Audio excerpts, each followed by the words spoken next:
आनन्दतीर्थवरदे दानवारण्यपावके ज्ञानदायिनि सर्वेशे श्रीनिवासेस्तु मे मनः। नमस्ते कमले देवी कल्लूरपुरवासिनि करुणानिलयेऽस्माकं कल्याणं कुरु सर्वदा।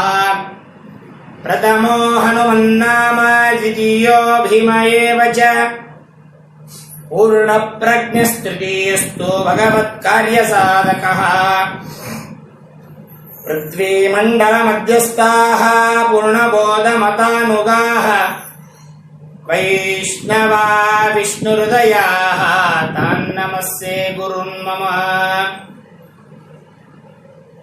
स्वस्त्यस्तु सताम् अशेष सन्मङ्गलानि भवन्तु। श्लोकैकश्रवणपठनमात्रेण कथा वक्तुश्च श्रोतॄणाम् निखिल कलिकृत कल्मषापनूतनपटुतरे मोक्षादिक्लपुरुषार्थसाधनीभूते भविष्योत्तरपुराणे वेङ्कटेशमाहात्म्ये अद्य कथा प्रारम्भः। श्रीगुरुभ्यो नमः।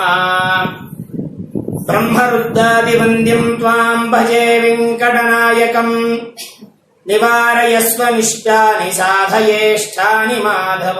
ಶ್ರೀಗುರುಭ್ಯೋ ನಮಃ. ಪರಮ ಪವಿತ್ರವಾಗಿರುವಂತಹ ಶ್ರೀನಿವಾಸನ ಕಲ್ಯಾಣದ ವೈಭವ. ಶ್ರೀನಿವಾಸ ಕಲ್ಯಾಣ ನಿಜವಾಗಲೂ ವೈಶಾಖ ಮಾಸದಲ್ಲಿ ಭಗವಂತನ ಕಲ್ಯಾಣ ಮಹೋತ್ಸವ ಆಗಿರುವಂತಹದ್ದು. ಆದರೆ ಆ ಕಲ್ಯಾಣ ಮಹೋತ್ಸವ ವೈಶಾಖ ಮಾಸದಲ್ಲಿ ಆದರೆ ಈಗ್ಯಾಕ ಶ್ರೀನಿವಾಸನ ಒಂದು ಕಲ್ಯಾಣದ ವೈಭವ ಇದನ್ನು ಯಾಕೆ ಮಾಡುವಂತಹ ಸಂಪ್ರದಾಯ ಅಂದರೆ, ಬ್ರಹ್ಮದೇವರು ತಾವು ಬಂದು ಮಾಡಿದಂತಹ ಏನು ಒಂದು ಉತ್ಸವ ಇದೆ, ಅಂತಹ ಉತ್ಸವಕ್ಕೆ ಅದಕ್ಕೆ ಬ್ರಹ್ಮೋತ್ಸವ ಅಂತ ಹೇಳಿ ಈ ಶರನ್ನವರಾತ್ರಿಯ ಸಂದರ್ಭದಲ್ಲಿ ಸಾಕ್ಷಾತ್ ಬ್ರಹ್ಮದೇವರು ಬಂದು ಉತ್ಸವವನ್ನು ಮಾಡಿ ಒಂದು ವಿಶೇಷವಾಗಿರತಕ್ಕಂತಹ ಒಂದು ಪರಂಪರೆಯನ್ನು ಹಾಕಿಕೊಟ್ಟಂತಹ ಒಂದು ಸಂಪ್ರದಾಯಕ್ಕೆ ಇದಕ್ಕೆ ಬ್ರಹ್ಮೋತ್ಸವ ಅಂತನ್ನುವಂತಹ ಒಂದು ಹೆಸರು ಕೂಡ ಇರ್ತಕ್ಕಂತಹದ್ದಾಗಿದೆ.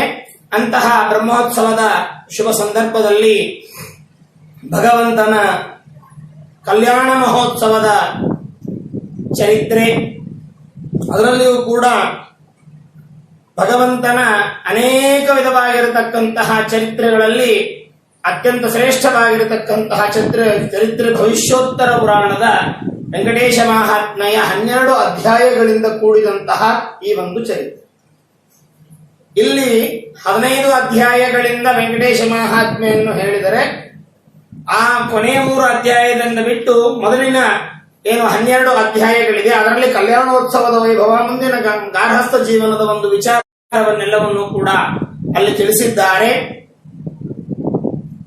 ಅಂತಹ ವಿಶೇಷವಾದಂತಹ ಈ ಒಂದು ಭವಿಷ್ಯೋತ್ತರ ಪುರಾಣದ ಕಿಂಚಿತ್ ಕಲ್ಯಾಣ ಮಹೋತ್ಸವದ ಕಥಾನುವಾದವನ್ನು ನಾವು ತಿಳಿದುಕೊಳ್ಳೋಣ.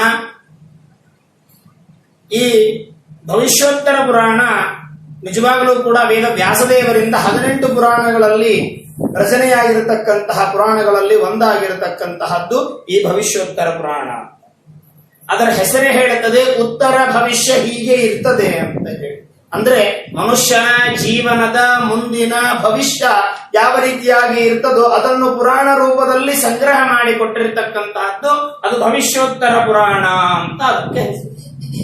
ಈ ಒಂದು ಪುರಾಣದಲ್ಲಿ ನಾವೇನ್ ತಿಳಿದುಕೊಳ್ಬೇಕು ಅಂತಂದ್ರೆ, ಇದು ಶ್ರೀನಿವಾಸನ ಕಲ್ಯಾಣ, ಇದು ಒಂದು ಭಾಗ. ಆದರೆ ಇದರಿಂದ ನಮ್ಮ ಒಂದು ವಿಶೇಷವಾಗಿರತಕ್ಕಂತಹ ಭಗವಂತನ ಒಂದು ಮಹಿಮಾ ಜ್ಞಾನ, ದೇವರನ್ನು ನಾವು ಹೇಗೆ ನೋಡಬೇಕು, ಹೇಗೆ ತಿಳಿದುಕೊಳ್ಳಬೇಕು, ದೇವರನ್ನು ನಾವು ಯಾವ ರೀತಿಯಾಗಿ ಅನುಗ್ರಹವನ್ನು ಪಡೆಯಲಿಕ್ಕೆ, ದೇವರ ಅನುಗ್ರಹವನ್ನು ಪಡೆಯಲಿಕ್ಕೆ ನಾವು ಯಾವ ರೀತಿಯಾಗಿ ಪ್ರಯತ್ನ ಮಾಡಬೇಕು, ಅದರಿಂದ ಭಗವಂತನ ಒಂದು ಅನುಗ್ರಹ ನಮ್ಮ ಮೇಲೆ ಹೇಗಾಗ್ತದೆ ಅನ್ನುವಂತಹ ಏನು ಒಂದು ಮಾರ್ಗದರ್ಶನ ಅಂತೇನು ಮಾಡಿಸಿಕೊಡುತ್ತದೋ ಅದು ನಮಗೆ ಪುರಾಣ ಹೇಳಿದಾಗ, ಪುರಾಣ ತಿಳಿದುಕೊಂಡಾಗ ನಮಗೆ ಆ ಮಾರ್ಗದರ್ಶನ ಸರಿಯಾಗಿ ಮಾಡಿಕೊಡ್ತಕ್ಕಂತಹದ್ದಾಗ್ತದೆ ಈ ಭವಿಷ್ಯೋತ್ತರ ಪುರಾಣ.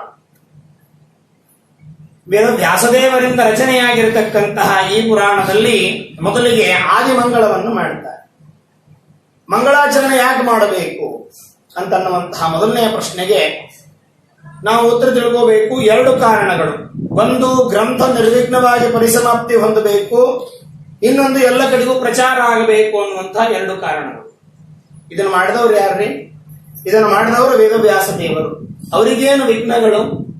ಅವರಿಗೆ ವಿಘ್ನ ಬರುವಂತಹ ಅವಶ್ಯಕತೆ ಇಲ್ಲೇ ಇಲ್ಲ. ಯಾಕಂದ್ರೆ ಎಲ್ಲ ವಿಘ್ನವನ್ನು ಪರಿಹಾರ ಮಾಡತಕ್ಕಂತಹ ವೇದವ್ಯಾಸ ದೇವರಿಗೆ ಯಾವುದೂ ಕೂಡ ವಿಘ್ನ ಎನ್ನುವಂತಹದ್ದು ಬರತಕ್ಕಂತಹದ್ದಾಗುವುದಿಲ್ಲ.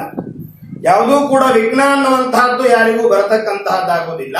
ಅಂತಹ ಯಾವ ವಿಘ್ನವನ್ನೂ ಪಡೆಯದೇ ಇರತಕ್ಕಂತಹ ವೇದವ್ಯಾಸ ದೇವರು ಮಂಗಳಾಚರಣೆ ಯಾಕೆ ಮಾಡಿದ್ರು?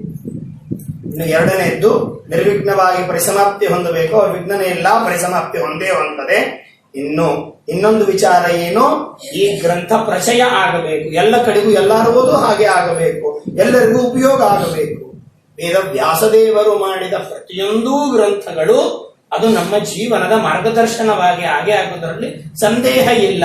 ಅದಕ್ಕಾಗಿ ಎರಡು ಕಾರಣಗಳನ್ನು ಇಟ್ಟುಕೊಂಡು ಉತ್ತರ ಗ್ರಂಥ ಪ್ರಕ್ಷೇಪಾಯ ಮತ್ತು ಯಾವಾಗನ್ನು ತಿಳಿಸುವುದಕ್ಕಾಗಿ ಮಂಗಳಮಾಚರತಿ, ಮಂಗಳಾಚರಣೆಯನ್ನು ಮಾಡುತ್ತಾರೆ. ಅಂದ್ರೆ ಅದು ಮುಂದಿನ ಗ್ರಂಥದಲ್ಲಿ ಏನಿದೆ ಅಂತ ವಿಷಯ ತಿಳಿಬೇಕು, ಅದು ಎಲ್ಲ ಕಡೆಗೂ ಪ್ರಚಾರ ಆಗಬೇಕು ಎನ್ನುವಂತಹ ಕಾರಣದಿಂದ ಮಂಗಳಾಚರಣೆ ಮಾಡುವಂತಹದ್ರಲ್ಲಿ ವೇದವ್ಯಾಸದೇವರಿಗಂತರೂ ವಿಘ್ನ ಇಲ್ಲ. ವಿಘ್ನ ಧ್ವಂತ ನಿವಾರಣೇಕ ತರಣಿ ಇದ್ದಂಗ ಎಲ್ಲ ವಿಘ್ನಗಳನ್ನು ಪರಿಹಾರ ಹೊಂದಿರತಕ್ಕಂತಹದ್ದು ಅವರಿಗೆ ಯಾವುದೇ ವಿಘ್ನ ಇಲ್ಲ. ಇನ್ನು ವಿಘ್ನಗಳಿರೋದು ಯಾರಿಗೆ? ಪುರಾಣ ಕೇಳೋರಿಗೂ ಪುರಾಣ ಹೇಳೋರಿಗೂ ಅವರಿಗೆ ವಿಘ್ನ ಇರೋರು. ನಿಜವಾಗಲೂ ಕೂಡ ಸರಿಯಾದ ಸಮಯಕ್ಕೆ ಪ್ರಾರಂಭ ಆಗುವುದಿಲ್ಲ, ಏನೋ ಕಾರಣ ಆಯ್ತು ಪ್ರಾರಂಭ ಆಗಲಿಲ್ಲ, 10 ನಿಮಿಷ ವಿಘ್ನ ಬಂತು ಅಂತ ಇಟ್ಕೊಳ್ಳೋಣ. ಅಥವಾ ಏನೋ ಪುರಾಣಕ್ಕೆ ಬರಬೇಕು ಅಂತ ಎಲ್ಲ ರೆಡಿ ಆಗಿರ್ತದೆ, ಯಾರೋ ಫೋನ್ ಬಂದಿರ್ತದೆ, ಯಾರೋ ಮನೆಗೆ ಬಂದಿರ್ತಾರೋ, ಅಲ್ಲಿ 10 ನಿಮಿಷ ವಿಘ್ನ ಆಯ್ತು ಅಂತ. ಹೀಗೆ ವಿಘ್ನಗಳು ಬರುವಂತಹದ್ದು ಗ್ರಂಥ ಮಾಡಿರುವಂತಹ ವೇದ ವ್ಯಾಸದೇವರಿಗೆ ವಿಘ್ನಗಳಲ್ಲ. ವಿಘ್ನ ಬರುವುದು ಕೇಳೋರು ಹೇಳೋರಿಗೆ ವಿಘ್ನಗಳು ಹೊರತು ಬೇರೆ ಭಗವಂತನಿಗೆ ವಿಘ್ನ ಅಲ್ಲ. ಅಂಥವರ ವಿಘ್ನವನ್ನು ಪರಿಹಾರ ಮಾಡುವುದಕ್ಕಾಗಿ ಮಂಗಳವನ್ನು ಮೊದಲಿಗೆ ಆಚರಣೆ. ಇನ್ನು ಈ ಗ್ರಂಥದಲ್ಲಿ ಏನಿದೆ ಇದು ಎಲ್ಲ ಕಡೆಗೂ ತಿಳಿಯಬೇಕು, ಪ್ರಚಾರ ಹೊಂದಬೇಕು. ಯಾಕಂದ್ರೆ ಇವತ್ತಿನ ದಿವಸ ಎಷ್ಟೋ ಗ್ರಂಥಗಳು ಎಷ್ಟೋ ಮಾಡಿ ಕುತ್ಕೊಂಡು ಬಿಟ್ಟಾವೆ, ಯಾರು ಅದನ್ನು ನೋಡೋರಿಲ್ಲ, ಕೇಳೋರಿಲ್ಲ, ಮಾಡೋರಿಲ್ಲ. ಬೇಕಾದಷ್ಟಿದೆಯಲ್ಲ. ಆ ಗ್ರಂಥ ಪ್ರಚಯ ಹೆಂಗಾಗಬೇಕು, ಅದನ್ನು ಹೇಗೆ ತಿಳಿದುಕೊಳ್ಳಬೇಕು, ಯಾವುದು ಕೂಡ ಅದು ಉಳಿತಕ್ಕಂತಹದ್ದಾಗಿಲ್ಲ. ಎಷ್ಟೋ ಗ್ರಂಥ ರಾಶಿಗಳಲ್ಲಿ ನಾವು ನೋಡುತ್ತೇವೆ ಇವತ್ತಿಗೂ. ಆದರೆ ಈ ಗ್ರಂಥ ಏನಾಗಿದೆ, ನಮಗೆ ಕಲ್ಯಾಣವನ್ನು ಉಂಟು ಮಾಡತಕ್ಕಂತಹದ್ದಾಗಿದೆ. ಕಲ್ಯಾಣ ಯಾರಿಗೆ? ದೇವರಿಗೆ ಯಾವಾಗಲೂ ಕೂಡ ಕಲ್ಯಾಣನೇ. ಭಗವಂತ ಅವನು ಏನು ಅಂತಂದ್ರೆ ಕಲ್ಯಾಣಾದ್ಭುತ ಗಾತ್ರಾಯ ಕಾಮಿತಾರ್ಥ ಪ್ರದಾಯನೆ. ಅವನ ಗಾತ್ರನೇ ಕಲ್ಯಾಣ, ಅದ್ಭುತ ಗಾತ್ರಾಯ ಅಂತ ಹೇಳ್ತಾರೆ. ಕಲ್ಯಾಣಾದ್ಭುತ ಗಾತ್ರಾಯ ಕಾಮಿತಾರ್ಥ ಪ್ರದಾಯನೆ ಅಂತ. ಇನ್ನು ಕಲ್ಯಾಣ ನಮಗಾಗಬೇಕು, ಎಲ್ಲರಿಗೂ ಕೂಡ ಭಗವಂತನ ಅನುಗ್ರಹದಿಂದ ಜನರಿಗೆಲ್ಲರಿಗೂ ಕೂಡ ಭಗವಂತ ಒಂದು ವಿಶೇಷವಾದಂತಹ ಕಲ್ಯಾಣವನ್ನು ಮಾಡಿಸಬೇಕು ಎನ್ನುವಂತಹ ದೃಷ್ಟಿಯಿಂದ ಈ ಯಾವ ಗ್ರಂಥ ಇದು ಉತ್ತರ ಗ್ರಂಥ ಪ್ರಕ್ಷೇಪಾಯ ಮತ್ತು ನಿರ್ವಿಘ್ನವಾಗಿ ಪರಿಸಮಾಪ್ತಿ ಹೊಂದುವುದಕ್ಕಾಗಿ ಈ ಒಂದು ಗ್ರಂಥವನ್ನು ಮಾಡಿ ಮೊದಲಿನ ಮಂಗಳಾಚರಣೆಯಲ್ಲಿ ಗ್ರಂಥದಲ್ಲಿ ಅಡಗಿದ ವಿಚಾರವನ್ನು ಸಾರಸಂಗ್ರಹವನ್ನು ಮಾಡಿಕೊಳ್ಳುತ್ತಾರೆ. ಬ್ರಹ್ಮ ರುದ್ರಾದಿ ವಂದ್ಯಂ ತ್ವಾಂ ಭಜೆ ವೆಂಕಟನಾಯಕಂ ನಿವಾರಯಸ್ವಾನ್ ಇಷ್ಟಾನಿ ಸಾಧಯೇಷ್ಟಾನಿ ಮಾಧವ. ಮೊದಲಿಗೆ ಮಾಧವ ಎನ್ನುವಂತಹ ಶಬ್ದವನ್ನು ಹೇಳ್ತಾರೆ. ಮೊದಲಿಗೆ ಆದಿಮಂಗಳವನ್ನು ಮಾಡುತ್ತಾರೆ. ಯಾಕಂದ್ರೆ ಆದಿಮಂಗಳ, ಮಧ್ಯಮಂಗಳ, ಅಂತಮಂಗಳ ಅಂತ. ಅಂದ್ರೆ ಭಗವಂತ ಏನಾಗಿದ್ದಾನೆ? ಆದಿಮಂಗಳನಾಗಿದ್ದಾನೆ. ಮೊದಲಿಗೆ ಭಗವಂತ ವಿಶೇಷವಾಗಿ ಆದಿಮಂಗಳನಾಗಿದ್ದಾನೆ. ಅಂತಹ ಆದಿಮಂಗಳನಾದ ಪರಮಾತ್ಮನನ್ನು ಮಾಧವ ಅಂತ ಭಗವಂತನನ್ನು ಸ್ತೋತ್ರ ಮಾಡುತ್ತಾರೆ. ಏನಿದು ಮಾಧವ ಅಂತಂದ್ರೆ ಧವ ಅಂದ್ರೆ ಸ್ವಾಮಿ, ಶ್ರೇಷ್ಠ ಅಂತ. ಮಾಧವ ಅವನನ್ನು ಮೀರಿಸಿದಂತಹ ಧವ ಸ್ವಾಮಿಗಳು ಯಾರೂ ಜಗತ್ತಿನಲ್ಲಿ ಯಾರೂ ಇಲ್ಲ. ಅದಕ್ಕಾಗಿ ಅವನಿಗೆ ಮಾಧವ. ನಮಾಂ ತೋಲಯಸಿ, ಅವನನ್ನು ಯಾರಿಗೂ ಸಮಾನಲಿಲ್ಲ, ಅವನಿಗಿಂತ ದೊಡ್ಡವರು ಯಾರೂ ಇಲ್ಲ, ಅದಕ್ಕಾಗಿ ಅವನಿಗೆ ಮಾಧವ. ಇನ್ನು ಮಾ ಅಂದ್ರೆ ರಮಾ ಮಂಗಲ ದೇವತಾ. ಕೋಶದಲ್ಲಿ ಹೇಳುತ್ತೆ ಲಕ್ಷ್ಮೀ ಕಮಲಾಲಯ ಪದ್ಮ ಕಮಲಾಕ್ಷಿ ಇಂದಿರಾಲೋಕ ಮಾತಾ ಮಾ ದೇವಿ ಮಂಗಲ ದೇವತಾ ಅಂತ ಹೇಳಿ ಕೋಶದಲ್ಲಿ ಮಾ ಎನ್ನುವಂತಹ ಶಬ್ದಕ್ಕೇನು ಲಕ್ಷ್ಮೀ ದೇವಿ ಅಂತ ಹೇಳ್ತಾರೆ. ಆ ಲಕ್ಷ್ಮೀ ದೇವಿಗೆ ಯಾರು ಧವ ಅಂದ್ರೆ ಆ ಲಕ್ಷ್ಮೀ ದೇವಿಗೆ ಒಡೆಯನಾಗಿರತಕ್ಕಂಥವನು. ಎಂತಹ ಲಕ್ಷ್ಮೀ ದೇವಿ ಅವಳು? ಯಂಕಾಮಯೇ ತಂತ ಮುಗ್ರಂ ಕೃಣೋಮಿ ತಂ ಬ್ರಹ್ಮಾಣಂ ತಂ ಋಷಿಂ ತಂ ಸುಮೇಧಾಂ. ಯಾವ ಲಕ್ಷ್ಮೀದೇವಿಯ ಕಟಾಕ್ಷ ಬೇಕು ಅನ್ನುವಂತಹ ದೃಷ್ಟಿಯಿಂದ ಯಸ್ಯಾ ಕಟಾಕ್ಷ ಮಾತ್ರೇಣ ಬ್ರಹ್ಮರುದ್ರೇಂದ್ರ ಪೂರ್ವಕಾಃ ಸುರಾಶ್ರೀಯ ಪದಾನ್ಯಾಪುಃ ಸಾ ಲಕ್ಷ್ಮೀರ್ಮೇ ಪ್ರಸೀದತು. ಯಾವ ಬ್ರಹ್ಮರುದ್ರಾದಿ ದೇವತೆಗಳು ಲಕ್ಷ್ಮೀದೇವಿಯ ಕಟಾಕ್ಷವೊಂದು ಬೇಕು ಅಂತ ಹೇಳಿ ಆತುರಿತಾ ಇರತಕ್ಕಂತಹ ಆ ಲಕ್ಷ್ಮೀದೇವಿಯನ್ನು ತಾನು ತನ್ನ ದಾಸಿಯನ್ನಾಗಿ ಮಾಡಿಕೊಂಡು ಯಸ್ಯಾ ಕಟಾಕ್ಷ ಮಾತ್ರೇಣ ಬ್ರಹ್ಮರುದ್ರೇಂದ್ರ ಪೂರ್ವಕ ಸುರಾಶ್ರೀಯ ಪದಾನ್ಯಾಪು, ಆ ಲಕ್ಷ್ಮೀದೇವಿಯ ಒಂದು ಕುಡಿನೋಟದಿಂದ ಅವಳ ಆಜ್ಞೆಗಾಗಿ ತಾವು ಬ್ರಹ್ಮ ಪದವಿಯನ್ನು ಹೊಂದಬೇಕನ್ನುವಂತಹ ದೃಷ್ಟಿಯಿಂದ ಕಾಯ್ತಕ್ಕಂತಹ ಲಕ್ಷ್ಮೀದೇವಿಯೇ ಯಾರಿಗೆ ಯಾವ ಸ್ವಾಮಿಯಾಗಿರ್ತಕ್ಕಂಥವನಾಗ್ತಾ ಇದ್ದೀವಿ. ಅಂಕಾಮಯೇ ತಂತ ಮುಗ್ರಂ ಕೃಣೋಮಿ ತಂ ಬ್ರಹ್ಮಾಣಂ ತಂ ಋಷಿಂ ತಂ ಸುಮೇಧಾಂ. ಅವಳು ಹೇಳ್ಕೊಳ್ತಾಳೆ ಏನು ಅಂತಂದ್ರೆ, ನನಗೆ ಕಾರಣನಾಗಿರತಕ್ಕಂತಹ ವ್ಯಕ್ತಿ ಅವನೇನಾಗಿದ್ದಾನೆ, ಅಂತಃಸಮುದ್ರೇ ಅಂತ ಹೇಳ್ತಾನೆ. ಅವನು ಯಾವ ಭಗವಂತ ತಾನು ಶೇಷಶಾಹಿಯಾಗಿ ಅನಂತಶಾಹಿಯಾಗಿ ಶೇಷನ ಮೇಲೆ ಮಲಗಿದಂತಹ ಭಗವಂತ ತಾನು ಇರತಕ್ಕಂಥವನಾಗ್ತಾ ಇದ್ದಾನೆ. ಅಂತಹ ಮಾಧವ ಎನ್ನುವಂತಹ ವಿಚಾರವನ್ನು ತಿಳಿಸಿ, ಇನ್ನು ದೇವರೇನಾಗಿದ್ದಾನೆ ಮಾಧವ. ಯಾರವನು ಮಾಧವ? ಮಾಧವ ಅಂತ ಹೆಸರಿಟ್ಟುಕೊಂಡು ಮಾತ್ರಕ್ಕೆ ಮಾಧವ ಅಂತಲ್ಲ, ಬ್ರಹ್ಮರುದ್ರಾದಿ ವಂದ್ಯಂ ಮಾಧವಂ, ಬ್ರಹ್ಮರುದ್ರಾದಿಗಳಿಂದ ವಂದಿತನಾಗಿರತಕ್ಕಂತಹ ಭಗವಂತ. ಇಲ್ಲಿ ಏನ್ ತಿಳಿಸಿಕೊಡ್ತಾರೆ ಅಂತಂದ್ರೆ, ಎರಡು ಮುಖ್ಯವಾದಂತಹ ಅಂಶ. ಒಂದು, ಪರಮಾತ್ಮನ ವಿಶೇಷವಾಗಿರತಕ್ಕಂತಹ ಜೀವೋತ್ತಮತ್ವ, ಸರ್ವೋತ್ತಮತ್ವವನ್ನು ಪ್ರತಿಪಾದನೆ ಮಾಡುವಂತಹ ಪುರಾಣಗಳಲ್ಲಿ ಪರಮಾತ್ಮ ಸರ್ವಶ್ರೇಷ್ಠ ಅಂತ ಒಂದು. ಇನ್ನೊಂದು, ವಾಯುದೇವರ ವಿಶೇಷವಾಗಿರತಕ್ಕಂತಹ ಜೀವೋತ್ತಮತ್ವ. ಪರಮಾತ್ಮ ಸರ್ವೋತ್ತಮತ್ವ, ವಾಯುದೇವರ ವಿಶೇಷವಾಗಿರತಕ್ಕಂತಹ ಜೀವೋತ್ತಮತ್ವವನ್ನು ಮತ್ತು ಎಲ್ಲ ದೇವತೆಗಳು ದೇವಾನುದೇವತೆಗಳು ಭಗವಂತನ ದಾಸಾನುದಾಸರೆಂದು ಪಂಚವೇದ ತಾರತಮ್ಯ ಎಲ್ಲವೂ ಕೂಡ ವಿಶೇಷವಾಗಿ ಸ್ಪಷ್ಟವಾಗಿ ತಿಳಿಸಿಕೊಡ್ತಕ್ಕಂತಹ ಈ ಭವಿಷ್ಯೋತ್ತರ ಪುರಾಣದಲ್ಲಿ ಬ್ರಹ್ಮರುದ್ರಾದಿಗಳಿಂದ ವಂದಿತನಾಗಿರತಕ್ಕಂಥ ನಮಗೇನಿಸ್ತದೆ, ಮೇಲಿಂದ ನೋಡ್ಲಿಕ್ಕಂದ್ರೆ ಎಲ್ಲರೂ ಸಮ ಅಂತ. ಹೌದ್ರಿ, ಸೃಷ್ಟಿ ಮಾಡತಕ್ಕಂಥವನು ಬ್ರಹ್ಮ, ಸ್ಥಿತಿ ಮಾಡತಕ್ಕಂಥವನು ವಿಷ್ಣು, ಲಯ ಮಾಡತಕ್ಕಂಥವನು ರುದ್ರ, ಮೂರು ಒಂದೇ ಅಲ್ಲರಿ, ಏನ್ ವ್ಯತ್ಯಾಸದ ಅವರಲ್ಲಿ? ಇವನು ಹುಟ್ಟಿಸ್ತಾನೆ, ಇವನು ರಕ್ಷಣೆ ಮಾಡುತ್ತಾನೆ, ಇವನು ಸಾಯಿಸ್ತಾನೆ, ಮುಗಿದೋಯ್ತು. ಮೂರು ಜನರಲ್ಲಿ ಅಷ್ಟೇ ಅವರು ಡ್ಯೂಟಿ ಅವರವ್ರು ಮಾಡ್ಲಿಕ್ಕತ್ತಾರೆ. ದೇವರ ಯಾಕೆ ಅದು ಯಾವ ಶ್ರೇಷ್ಠ ಅಂತ ಹೇಳ್ತೀರಿ ನೀವು? ಸುಮ್ಮನೆ ಒಂದು ಉದಾಹರಣೆ ಕೊಡ್ತೇನೆ. ತ್ರಿವಿಕ್ರಮ ರೂಪಿ ಪರಮಾತ್ಮನ ಪಾದ ವಾಮ ಪಾದಾಂಗುಷ್ಟ ನಖ ನಿರ್ಭಿನ್ನ ಊರ್ಧ್ವಾಂಡ ಘಟಾಹ, ಅದು ಯಾವಾಗ ಬಾಹ್ಯ ಜಲಧಾರ ಹೊರಗೆ ಯಾವ ಬ್ರಹ್ಮಾಂಡದ ಖರ್ಪರಕ್ಕೆ ತಾಗಿತೋ, ತಾಗಿದಂತಹ ಸಂದರ್ಭದಲ್ಲಿ ನೀರು ಒಳಗೆ ಬಂತು. ಬಂದಾಕ್ಷಣ ಬ್ರಹ್ಮದೇವರು ತಮ್ಮ ಕಮಂಡಲ್ನಲ್ಲಿ ಆ ನೀರನ್ನು ಹಿಡಿದುಕೊಂಡ್ರು. ತಮ್ಮ ಸತ್ಯಲೋಕಕ್ಕೆ ಬಂದಿರತಕ್ಕಂತಹ ಪಾದಕ್ಕೆ ನೀರು ಹಾಕಿದರು. ಅಸ್ಮಿನ್ ರಾಷ್ಟ್ರೇ ಶ್ರೇಯಮಾವೇಶಯಾಮ್ಯತೋ ದೇವಿ ಪ್ರತಿಪಸ್ಯಾಮ್ಯಾಪಹ ಅಂತ ಹೇಳಿ ಅವರು ಪಾದ ಪೂಜೆ ಮಾಡಿದರು. ಆ ಪಾದ ಪೂಜೆ ಮಾಡಿದಂತಹ ಗಂಗೆ ನೀರನ್ನು ರುದ್ರದೇವರು ಶಿವಶಿವೋಭೂತ ತಮ್ಮ ತಲೆಯ ಮೇಲೆ ಧಾರಣ ಮಾಡಿ, ಯದ್ಯಪಿ ಮಂಗಳ, ಶಿವ ಅಂದ್ರೆ ಮಂಗಳ, ಆದರೆ ಗಂಗೆಯನ್ನು ಧಾರಣ ಮಾಡಿದ್ದಕ್ಕಾಗಿ ಪರಮಮಂಗಳರಾಗಿ ತಾವು ಇರ್ತಕ್ಕಂಥವರಾಗ್ತಾ ಇದ್ದಾರೆ. ಅಂತಹ ಶಿವಶಿವೋಭೂತ್ ಅಂದ್ರೆ ಬ್ರಹ್ಮದೇವರು ಪೂಜೆ ಮಾಡಿದ್ದು ಪರಮಾತ್ಮನ ಪಾದ ಕಮಲ, ಆದ್ದರಿಂದ ಪರಮಾತ್ಮ ಉತ್ತಮ.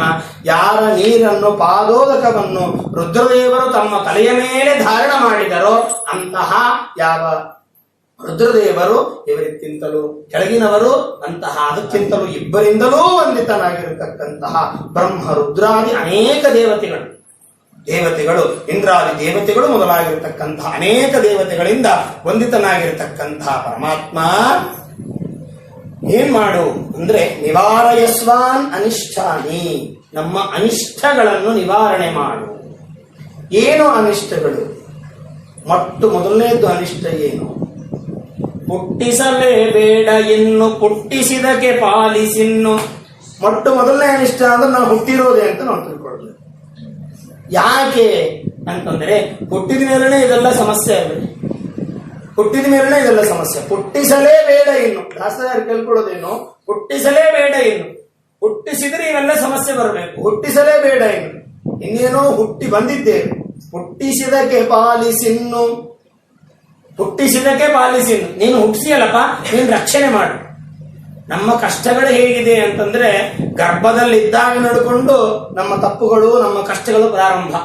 ವೇದ ಮಂತ್ರ ಹೇಳ್ತದೆ, ಯನ್ಮೇ ಗರ್ಭೇ ವಸತಃ ಪಾಪಮುಗ್ರಂ ಪ್ರತಿಷ್ಠಿತಂ. ಗರ್ಭೇ ವಸತಃ ಜಾತಸ್ಯ ಜಾಯಮಾನಸ್ಯ ವರ್ಧತಃ ಯದುಗ್ರಂ ಪಾಪಂ ಅಂತ. ಗರ್ಭದಲ್ಲಿದ್ದಾಗೇ ಪಾಪಗಳು ಪ್ರಾರಂಭವಾಗ್ತದೆ. ಮೊಟ್ಟ ಮೊದಲನೇ ಪಾಪ ತಂದೆ ತಾಯಿಗಳ ಮಾತು ಮೀರುವಂತಹದ್ದು. ಮಾತೃಪಿತೃವಚನೋಲ್ಲಂಘನಾತ್. ತಿಳುವಳಿಕೆ ಬಂದ ಮೇಲ್ರಿ ಇದು. ಬರೋಕಿನ ಮೊದಲು ಎಷ್ಟು ಪಾಪ ಆಗಿರ್ತಾವೋ ನಮ್ಗೆ ಗುರುತೋದಿಲ್ಲ. ಇನ್ನು ಇದು ಸುಮ್ಮನೆ ಎಕ್ಸಾಂಪಲ್ ನಿಮಗೆ ಹೇಳಿರುವಂತಹದ್ದು. ಪಾಪಗಳು ಇಷ್ಟೆಲ್ಲ ಇರ್ತದೆ ಅಂತ ಹೇಳಿ. ಅಷ್ಟೇ ಅಲ್ಲ, ಈ ಜನ್ಮ ಬರೋದೇ ನಮಗೆ. ಯಾಕಪ್ಪ ಜನ್ಮ ಕೊಡ್ತೀಯ? ನಮ್ಮ ಕಷ್ಟಗಳೆಲ್ಲ ಬಂದಿರೋದೇ ಜನ್ಮ ಬಂದಾಗ. ಜನ್ಮನೇ ಕೊಡಬೇಡ. ಇಂತಹ ತ್ರಿದಿವ ನಿರೆಯವು ಗೋಚರ ನಿತ್ಯಬದ್ಧ. ಮತ್ತೆ ನಾವು ಪಾಪ ಮಾಡುವಂತಹದ್ದು ಪುಣ್ಯ ಮಾಡುವಂತಹದ್ದು ಏನೋ ಮಾಡೋದು, ಮತ್ತೆ ಈ ಜನ್ಮದಲ್ಲಿ ಬಂದಾಡುವಂತಹ ಅನಿಷ್ಟನೇ ನಮಗೆ ಬೇಡ. ಹುಟ್ಟಿದ್ರೆ ಎಲ್ಲ ಸಮಸ್ಯೆ ಅಲ್ಲ, ಗರ್ಭವಾಸ ದುಃಖನೇ ಬೇಡ. ಸಾಧನ ಮಾಡಿಸಿಬಿಟ್ಟು ಮೋಕ್ಷಕ್ಕೆ ಕಳಿಸಿಬಿಡಲ್ಲ, ಬೇರೆ ಕಷ್ಟನೇ ಬರುವುದಿಲ್ಲ. ಇದು ಪ್ರಧಾನ ಕಷ್ಟವೇ ನಮಗೆ. ಭೂಮಿ ಮೇಲೆ ಅವತಾರ ಮಾಡೋದೇ ದೊಡ್ಡ ಕಷ್ಟ. ಅವತಾರನೇ ಬೇಡ, ಹುಟ್ಟಿಸಿದಕ್ಕೆ ಪಾಲಿಸಿನ್ನು. ಹೇಗೆ ಪಾಲಿಸ್ಬೇಕಪ್ಪ ಅಂತಂದ್ರೆ, ನೀನು ಸರ್ವಸ್ವವನ್ನು ಕೊಟ್ಟು ನಮಗೆ ಮೋಕ್ಷವನ್ನು ಕೊಡುವಂತಹ ಏನು ಮೋಕ್ಷಕ್ಕೆ ವಿಘ್ನಕಾರಿಯಾಗಿರ್ತಕ್ಕಂತಹ ಏನು ಕಷ್ಟಗಳಿದೆ, ಆ ಕಷ್ಟವನ್ನು ನಿವಾರಣೆ ಮಾಡಿ. ಇದು ಪ್ರಧಾನ ಇಚ್ಛೆ. ಉಳುಕಿದ್ದೆಲ್ಲ ಅದರ ಮುಂದೆ ಏನಲ್ಲ, ಸಣ್ಣ ಪುಟ್ಟವೆಲ್ಲ. ನಾವೆಲ್ಲ ಕಷ್ಟಗಳು ಪರಿಹಾರ ಮಾಡು ಅಂತಂದ್ರೆ ದೇವರೊಂದೊಂದು ಲಿಸ್ಟ್ ಎಷ್ಟಿರ್ತೀವಿ. ಅದಾಯ್ತು, ಇದಾಯ್ತು, ನನಗದು ಬರ್ಲಿಲ್ಲ, ಇದು ಬರ್ಲಿಲ್ಲ, ನನಗೆ ಯಾವ ತಿಂಗಳಿಗೆ ಬರ್ಬೇಕಾಗಿತ್ತು ಬರ್ಲಿಲ್ಲ, 4 ತಿಂಗಳಾಯ್ತು ನಾ ಅದು ಹಂಗೆ ಕುತ್ಕೊಂಡದ, ನನಗಾಗಿಲ್ಲ, ನನ್ನ ಮಕ್ಕಳಿಗಾಗಿಲ್ಲ ಅಂತ ಇಷ್ಟುದ್ದ ಲಿಸ್ಟ್ ಇಟ್ಬಿಟ್ಟಿರ್ತೀವಿ.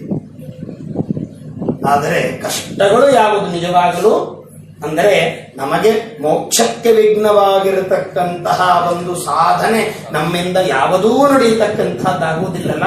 ಆ ಕಷ್ಟಗಳನ್ನು ನಿವಾರಯಸ್ವ ಅನಿಷ್ಟಾನಿ.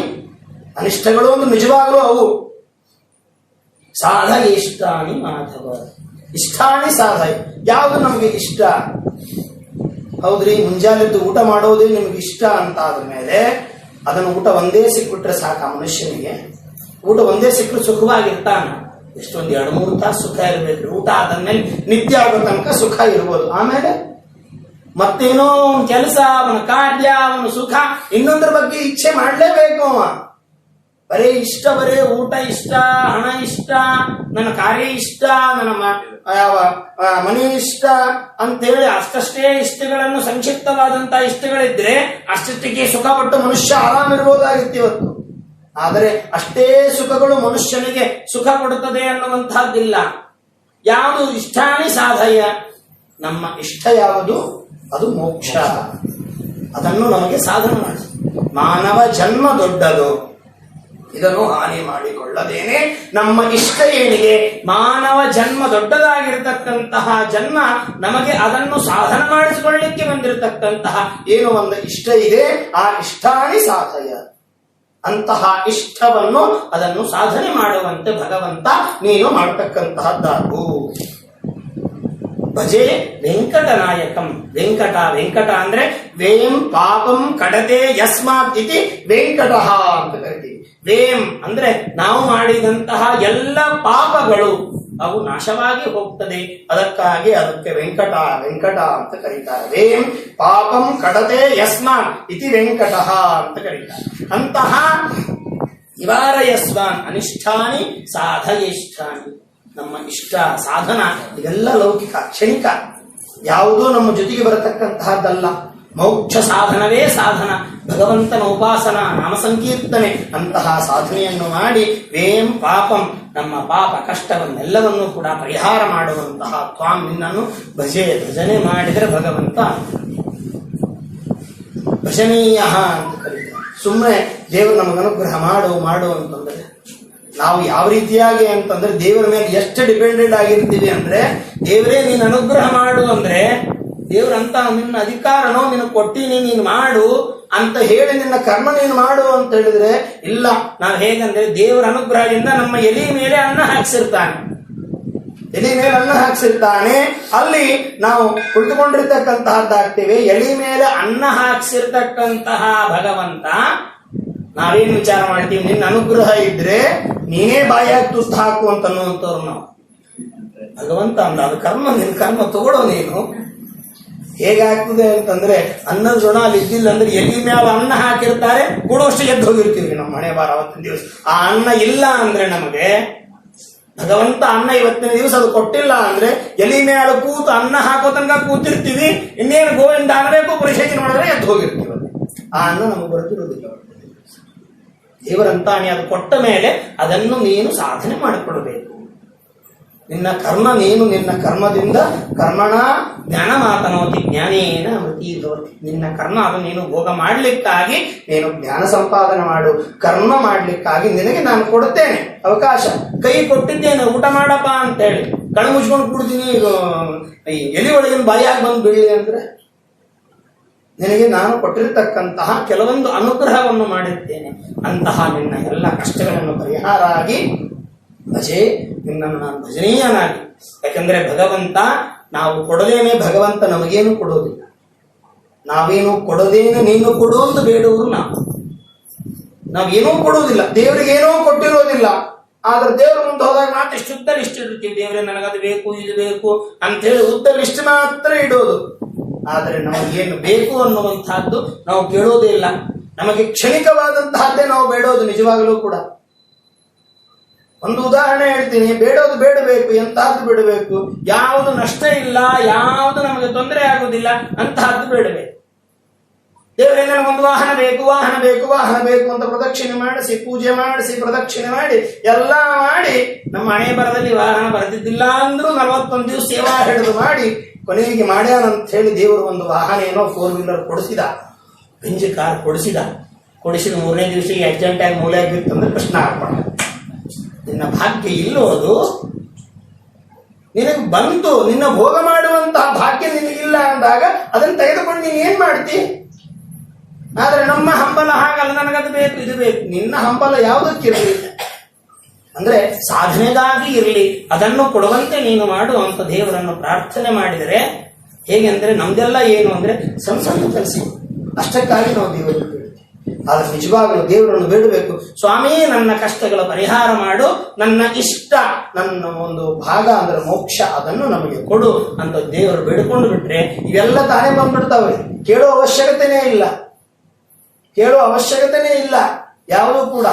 ಭಗವಂತ ನೀನು ಅನುಗ್ರಹ ಮಾಡು ಅಂತನ್ನುವಂಥ ಒಂದು ಪ್ರಾರ್ಥನೆ ಮಾಡಿಬಿಟ್ರೆ ಆ ಅನುಗ್ರಹದಲ್ಲಿ ಎಲ್ಲಾ ಸೇರ್ಕೊಂಡು ಬಿಡ್ತಾವೆ. ನಮಗದು ಬೇಕು, ಇದು ಬೇಕು, ಅದು ಒಳ್ಳೇದಾಗಬೇಕು, ಇದು ಒಳ್ಳೇದಾಗಬೇಕು, ಮಕ್ಕಳಿಗಾಗಬೇಕು, ಮೊಮ್ಮಕ್ಕಳಿಗಾಗಬೇಕು, ಗಂಡಗಾಗಬೇಕು, ಹೆಂಡತಿಗಾಗಬೇಕು ಅಂತ ಏನೇನು ಇರ್ತಾವೋ ಅದೆಲ್ಲ ದೇವರ ಒಂದು ಅನುಗ್ರಹದಿಂದ ಹಾಗೆ ಹೋಗೇ ಬಿಡುತ್ತವೆ. ನಾವು ಒಂದೊಂದೇ ಕೇಳಿದ್ರೆ ನೀವು ಒಂದೊಂದೇ ಕೇಳಿಯಪ್ಪ ಒಂದೊಂದೇ ಕೊಟ್ಟೀನಿ ಅಂತ ಅಂದೇವೆ. ನೀ ಎಷ್ಟು ಕೇಳಿದಷ್ಟೇ ಕೊಟ್ಟೀನಿ. ಆದರೆ ಸರ್ವಸ್ವವೂ ನೀನೇ ಅಂದಾಗ ಭಗವಂತ ಎಲ್ಲವನ್ನು ವನೇರಣೆ ಶತ್ರು ಜಲಾಗ್ನಿ ಮಧ್ಯೆ ಮಹಾರಣೆ ಪರ್ವತ ಮಸ್ತಕೆ ಪಿವ ಸುಪ್ತ ಪ್ರಮತ್ತ ಶ್ರುತಿ ಸಂಯತಾಂಗಣೈ ವನೇರಣೆ ಶತ್ರು ಜಲಾಗ್ನಿ ಮಧ್ಯೆ ಮಹಾರಣೆ ಪರ್ವತ ಮಸ್ತಕೆ ಪಿವ. ಎಲ್ಲೆಲ್ಲಿ ಇರ್ತೀವಿ, ಎಲ್ಲೆಲ್ಲಿ ಇದ್ದಾಗಲೂ ಕೂಡ ಅಲ್ಲಲ್ಲಿ ತತ್ರ ತತ್ರ ಸ್ಥಿತೋ ವಿಷ್ಣು ತತ್ತ ಶಕ್ತಿ ಪ್ರಬೋದಯನ್, ಅಲ್ಲಲ್ಲಿ ಇದ್ದು ನಮಗೆ ಭಗವಂತ ರಕ್ಷಣೆ ಮಾಡಿದೆಯಲ್ಲಪ್ಪ. ಅಂತಹ ನಿನ್ನನ್ನು ತ್ವಾಂ ಭಜೆ ವೆಂಕಟ ನಾಯಕಂ. ವೆಂಕಟ ಎನ್ನುವಂತಹ ಪರ್ವತಕ್ಕೆ ಯಾವ ಒಡೆಯನಾಗಿರ್ತಕ್ಕಂತಹ ಪರಮಾತ್ಮ, ನಿನಗೆ ನಾನು ನಮಸ್ಕಾರವನ್ನು ಮಾಡ್ತೇನೆ ಭಜೆ ಅಂತ ಹೇಳಿ ಆದಿಮಂಗಳವನ್ನು ಮಾಡುತ್ತಾರೆ. ಯಾವುದೇ ಪುರಾಣ ಪ್ರಾರಂಭವಾಗಬೇಕಾದರೂ ಸೂತ ಶವನಕರ ಸಂವಾದ ರೂಪವಾಗಿ ಪ್ರಾರಂಭವಾಗ. ಒಂದು ವಿಶೇಷತೆ ಏನು ಅಂತಂದ್ರೆ ಬರೇ ಕೇಳುವಂಥವರು ಯಾವ ಶೌನಕಾದಿಗಳಲ್ಲ, ಬರೇ ಹೇಳಿಕೊಂಡು ಕುಳಿತುಕೊಂಡಂಥವರು ಯಾವ ಸೂತರಲ್ಲ. ಮೊದಲಿಗೆ ಪ್ರಶ್ನೆ ಮಾಡ್ತಾರೆ ಶೌನಕಾದಿಗಳು. ಸೂತ ಮಹಾಭಾಗ ಸರ್ವಶಾಸ್ತ್ರ ವಿಶಾರದ, ಎಲ್ಲ ಶಾಸ್ತ್ರಗಳನ್ನು ಓದಿಕೊಂಡಿರತಕ್ಕಂತಹ ಹೇ ಸೂತಾಚಾರ್ಯರೇ ಸರ್ವಶಾಸ್ತ್ರ ವಿಶಾರದ ಅಂತ ಹೇಳ್ತಾರೆ. ಸೂತಾಚಾರ್ಯರು ಅಂತಂದ್ರೆ ಮಹಾಜ್ಞಾನಿಗಳು. ಅಂತಹ ವ್ಯಾಸೇನ ವೇದ ವ್ಯಾಸದೇವರಿಂದ ವಿಶೇಷವಾಗಿರತಕ್ಕಂತಹ ಪುರಾಣಗಳ ಒಂದು ಉಪದೇಶಕ್ಕಾಗಿಯೇ ಅವರಿಗೆ ಏನು ಒಂದು ಅನುಗ್ರಹವನ್ನು ಮಾಡಿರ್ತಕ್ಕಂಥವರಾಗ್ತಾ ಇದ್ದಾರಲ್ಲ. ವ್ಯಾಸೇನ ಅಮಿತ ತೇಜಸ ವೇದ ವ್ಯಾಸದೇವರಿಂದ ಉಪದೇಶಗೊಂಡವರಾಗಿ ಎಲ್ಲವನ್ನೂ ತಾವು ಸತ್ರಂ ಸರ್ಗಾಯ ಲೋಕಾಯ ಸಹಸ್ರ ಸಮಮಾಶ್ರಿತ ಅಂತ. ನಿಜವಾಗಲೂ ಕೂಡ ಅಲ್ಲಿ ಶೌನಕಾದಿಗಳು ಕೂತಿದ್ದು ಎದಕ್ಕಾಗಿ? ಹೋಮ ಹವನ ಕರ್ಮದ ಜ್ಞಾನ ಸತ್ರ ಮಾಡಲಿಕ್ಕಾಗಿ. ಸೂತಾಚಾರ ಬಂದ ಮೇಲೆ ಅದು ಜ್ಞಾನ ಸತ್ರವಾಗಿ ಪರಿವರ್ತನೆ ಆಯಿತು. ಕರ್ಮಸತ್ರ ಹೋಗಿ ಜ್ಞಾನ ಸತ್ರ ಆಯಿತು. ಅಂತಹ ಸುತಾಚಾರ್ಯರೇ, ಯಾವಾಗಲೂ ಕೂಡ ಬರೇ ಕೇಳಿ ನಾವು ಹೇಳಿದ್ದನ್ನು ಕೇಳ್ಕೋತ ಹೋದರೆ ಹೇಳುವವರಿಗೆ ಅಷ್ಟು ಉತ್ಸಾಹ ಇರೋದಿಲ್ಲ. ಹಿಂದೆ ಏನಾಗಿತ್ತು ಒಪ್ಪಿಸಿದ್ರೆ ಮುಂದಿನ ಹೇಳಲಿಕ್ಕಿನ್ನ ಒಂದು ಉತ್ಸಾಹ ಬರ್ತದೆ. ಅದು ನಮಗೆ ಇದು ವೆಂಕಟೇಶ ಮಹಾತ್ಮ ತಿಳಿಸಿಕೊಡುತ್ತದೆ. ತತ್ವೋಹಂ ಶ್ರೋತುಮಿಚ್ಛಾಮಿ ಮಹಾತ್ಮ್ಯಂ ಪುಣ್ಯವರ್ಧನಂ. ನಿಮ್ಮಿಂದ ನಾವು ಕೆಲವೊಂದು ಮಹಾತ್ಮೆಯನ್ನು, ಪುಣ್ಯವರ್ಧನವಾಗಿರತಕ್ಕಂತಹ ಮಹಾತ್ಮೆಯನ್ನು ನಾವು ಕೇಳಲಿಕ್ಕೆ ಇಚ್ಛೆ ಮಾಡ್ತೇವೆ. ಕಥಿತಂ ರಂಗ ಮಹಾತ್ಮ್ಯಂ ತ್ವಯಾ ಹಸ್ತಿಗಿರೀಶಿತು ಜಗನ್ನಾಥಸ್ಯ ವೈ ವಿಷ್ಣೋ ಮಾಹಾತ್ಮ್ಯಂ ಅತುಲಂ ಮುನೇ. ಕೆಲವೊಂದು ಹಿಂದಿನ ಅನೇಕ ವಿಚಾರಗಳನ್ನೆಲ್ಲವನ್ನೂ ಕೂಡ ನೀವು ನಮಗೆ ತಿಳಿಸಿಕೊಡತಕ್ಕಂಥವರಾಗ್ತಾ ಇದ್ದೀರಿ. ಅಂದ್ರೆ ಹಿಂದಿನ ಅನುವಾದವನ್ನು ಮಾಡಿ ಮುಂದೆ ಕೇಳಿದರೆ ಹೇಳಲಿಕ್ಕೆ ಬಹಳ ಅನುಕೂಲ ಆಗ್ತದೆ. ಯಾವಾಗಲೂ ಮಾತಾಡುವಾಗ, ಒಬ್ಬರು ಫೋನ್ನಲ್ಲಿ ಮಾತಾಡುವಾಗ ಇನ್ನೊಬ್ಬರು ಅದಕ್ಕೆ ಆನ್ಸರ್ ಕೊಡ್ಲಾರ್ದೆ ಸುಮ್ಮನೆ ಆಗಿಬಿಟ್ರೆ ಮುಂದಿನವರು ಮಾತಾಡೋದಿಲ್ಲ, ಕಟ್ಟಾಗಿ ಫೋನ್ ಅಂತೇಳಿ ಬಂದ್ ಮಾಡಿಬಿಟ್ಟಿರ್ತಾರೆ. ಹಾಗೆ ಕೇಳಿದಂತಹದ್ದು ಎಲ್ಲನೂ ಹೇಳಲೇಬೇಕು. ಇಲ್ದಿದ್ದು ರೇಡಿಯೋದಂಗ ಆಗ್ತಿರ್ತದೆ, ತಾನು ಹೇಳ್ತಿರ್ತದೆ, ಇವರು ತಮ್ಮ ಕೆಲಸ ತಾವು ಮಾಡ್ತಿರ್ತಾರೆ. ಹಂಗಾದ್ರೂ ಉಪಯೋಗ ಇಲ್ಲ. ಕೇಳುವಂತಹ ಪ್ರಶ್ನೆ ಉತ್ತರ ಸಹಿತವಾಗಿ ಆದಾಗ, ಶಾಸ್ತ್ರಗಳ ವಿಚಾರವಾದಾಗ, ಮಥನ ಮಾಡಿಕೊಂಡಾಗ ಮಾತ್ರ ಅದು ಸಂಪೂರ್ಣವಾಗಿ ಜ್ಞಾನ. ನಾವು ಆಚಾರ್ಯ ಹೇಳಿದಿರ್ಲಿ, ಪ್ರತಿ ವರ್ಷ ಅದನ್ನೇ ಹೇಳಿದ್ರು, ನಾವು ಕೇಳಿದ್ವಿ, ದೇವರ ಮದುವೆ ಆಯ್ತು ಅಷ್ಟು ಗುರುತು ಅಂತ ಅಷ್ಟೇ ಹೊರತು ಮುಂದಿನ ಯಾವುದು ನೆನಪುಳಿತದೋ ಇಲ್ಲೋ ಗೊತ್ತಿಲ್ಲ. ಅದಕ್ಕಾಗಿ ಅವರು ಹೇಳ್ತಾರೆ, ಕಥಿತಂ ರಂಗ ಮಾಹಾತ್ಮ್ಯಂ, ನಿಮ್ಮಿಂದ ರಂಗನಾಥನ ಮಹಾತ್ಮೆ, ತ್ವಯಾ ಹಸ್ತಿಗಿರೀಶಿತು, ಕಾಳಹಸ್ತಿಯಲ್ಲಿರ್ತಕ್ಕಂತಹ ಸ್ವಾಮಿಯ ಮಹಿಮೆ, ಮತ್ತು ಜಗನ್ನಾಥಸ್ಯ ವೈ ವಿಷ್ಣೋ ಮಾಹಾತ್ಮ್ಯಂ ಅತುಲಂ ಮನೇಹೆ, ಜಗನ್ನಾಥನ ಒಂದು ಮಹಿಮೆಯನ್ನು ಮತ್ತು ಯಾವ ಶ್ರೋತುಮಿಚ್ಛಾಮಿ ಮಾಹಾತ್ಮ್ಯಂ ಅತುಲಂ ಮುನೇಹೆ ಇದಾನೀಂ ಶ್ರೋತುಮಿಚ್ಛಾಮಿ ಮಾಹಾತ್ಮ್ಯಂ ವೆಂಕಟೇಶಿತು. ಹಿಂದೆ ಯಾವ ವಿಶೇಷವಾಗಿರತಕ್ಕಂತಹ ರಂಗನಾಥನ ಮಹಾತ್ಮೆಯನ್ನು, ಹಸ್ತಿಗಿರಿಯಲ್ಲಿರ್ತಕ್ಕಂತಹ ಸ್ವಾಮಿಯ ಅಂದ್ರೆ ದೇವರಾಯನ ದುರ್ಗ ಅಂತ ಇವತ್ತೇನು ನಾವು ಕರಿತೀವೋ ಆ ಒಂದು ವಿಶೇಷವಾಗಿರತಕ್ಕಂತಹ ನರಸಿಂಹದೇವರ ಒಂದು ಮಹಿಮೆಯನ್ನು ಅಲ್ಲಿ ನಮಗೆ ತಿಳಿಸ್ತಕ್ಕಂತಹದ್ದಾಗಿ, ಜಗನ್ನಾಥಸ್ಯ ವೈ ವಿಷ್ಣೋ, ಯಾವ ವಿಶೇಷವಾಗಿರತಕ್ಕಂತಹ ಜಗನ್ನಾಥಪುರಿಯ ಜಗನ್ನಾಥನ ಒಂದು ಮಹಾತ್ಮೆಯನ್ನು ನೀವು ನಮಗೆ ತಿಳಿಸಿಕೊಡ್ತಕ್ಕಂಥವರಾಗ್ತಾ ಇದ್ದೀರಿ. ಅಂತಹ ಯಾವ ಮಹಿಮೆಯನ್ನು ನಮಗೆ ತಿಳಿಸಿಕೊಟ್ಟ ಮೇಲೆ ಈಗ ನಮಗೇನು ಇಚ್ಛೆಯಾಗಿದೆ, ಇದಾನೀಂ ಶ್ರೋತುಮಿಚ್ಛಾಮಿ ಮಾಹಾತ್ಮ್ಯಂ ವೆಂಕಟೇಶಿತು, ವೆಂಕಟೇಶನ ಮಹಾತ್ಮೆಯನ್ನು ನಮಗೆ ತಿಳಿದುಕೊಳ್ಳಬೇಕು ಅಂತ ಇಚ್ಛೆಯಾಗಿದೆ. ಅಂದಾಗ ಹಿಂದಿಷ್ಟೆಲ್ಲ ಕೇಳಿನಿ, ಮುಂದೆ ಹೀಗೆ ಹೇಳ್ರಿ ಅಂದಾಗ ಬಹಳ ಸಂತೋಷವು. ಇಷ್ಟೆಲ್ಲ ಇವ್ರಿಗೆ ನೆನಪಾದ್ರ ಅದ ನಿನ್ನೆ ಈ ಪುರಾಣ ಎಲ್ಲಿಗೆ ಮುಗಿದಿತ್ತು ಅನ್ನೋ ಕಲ್ಪನೆ ನಮಗೆ ಇವತ್ತು ಇರೋದಿಲ್ಲ. ಆದರೆ ಅದು ನಮಗೆ ಯಾವುದು ಅಂತ ಹಿಂದಿಷ್ಟೆಲ್ಲ ಹೇಳಿದ್ದಿರಲ್ಲ, ನಾಳಿನಿಂದ್ರೆ ಇದು ಏನಿದು ಅಂತ ಕೇಳಿದಂತಹ ಇಷ್ಟೆಲ್ಲ ಹೇಳಿದ ಮೇಲೆ ಈ ವೆಂಕಟೇಶ ಮಹಾತ್ಮೆಯನ್ನು ವಿಸ್ತಾರ ಮಾಡಬೇಕು ಅಂತ ಕೇಳಿದಾಗ, ಸೂತೌವಾಚ ಸಾಧುಪುಷ್ಟಂ ತ್ವಯಾ ಬ್ರಹ್ಮ ಚರಿತಂ ವೆಂಕಟೇಶಿತು, ಅವಶ್ಯವಾಗಿ ವೆಂಕಟೇಶನ ಮಹಿಮೆಯನ್ನು ನಿಮಗೆ ನಾನು ತಿಳಿಸಿಕೊಡುತ್ತೇನೆ. ಯಥಾಶ್ರುತಂ ಮಯಾ ಪೂರ್ವಂ ವ್ಯಾಸೇನ ಮಿತ ತೇಜಸ ತಥಾಹಂ ಸಮಾಚಕ್ಷೆ ಸಾವಧಾನ ಮನಶ್ಯ. ಒಂದು ತತ್ವ ಹೇಳ್ತಾರೆ, ನಿಜವಾಗ್ಲೂ ಕೂಡ ಈ ಭವಿಷ್ಯೋತ್ತರ ಪುರಾಣ ನಮ್ಮ ಜೀವನದಲ್ಲಿ ನಮ್ಮ ಭವಿಷ್ಯ ನಾವು ಹೇಗಿರಬೇಕು ಅನ್ನುವಂಥದ್ದು ಸರಿಯಾಗಿ ತಿಳಿಸಿಕೊಡ್ತೇವೆ. ಏನು ಹೇಳ್ತಾರೆ, ಯಥಾ ಶ್ರೋತುಂ ಮಯಾ ಪೂರ್ವಂ ವ್ಯಾಸೇನ ಅಮಿತ ತೇಜಸ, ಯಥಾ ವೇದ ವ್ಯಾಸದೇವರಿಂದ ಯಾವ ರೀತಿಯಾಗಿ ಕೇಳಿದ್ದೆ ಅದನ್ನು ಅದೇ ರೀತಿಯಾಗಿ ನಾನು ಹೇಳುತ್ತೇನೆ ಅಂತ.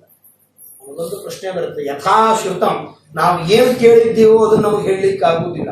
ಕೇಳಿದ್ದೊಂದು ಹೇಳಿದ್ದೊಂದು, ಕೇಳೋದೊಂದನ್ನ ಹೇಳೋದೊಂದನ್ನು. ಬಂದ ಅಂತ ಕೇಳಿದ್ರೆ ನಾವು ಹೋದ ಅಂತ ಅನ್ವಯ ಮಾಡ್ಕೊಂಡಿರ್ತೀವಿ. ಬಂದ ಅನ್ನುವಂಥದ್ದನ್ನು ಬಿಟ್ಟು ಎಲ್ಲಿ ಹೋದ ಅಂತ ಅನ್ವಯ ನಾವು ಮಾಡ್ಕೊಳ್ಳೋದು. ಆದ್ರೆ ಹಾಗಲ್ಲ.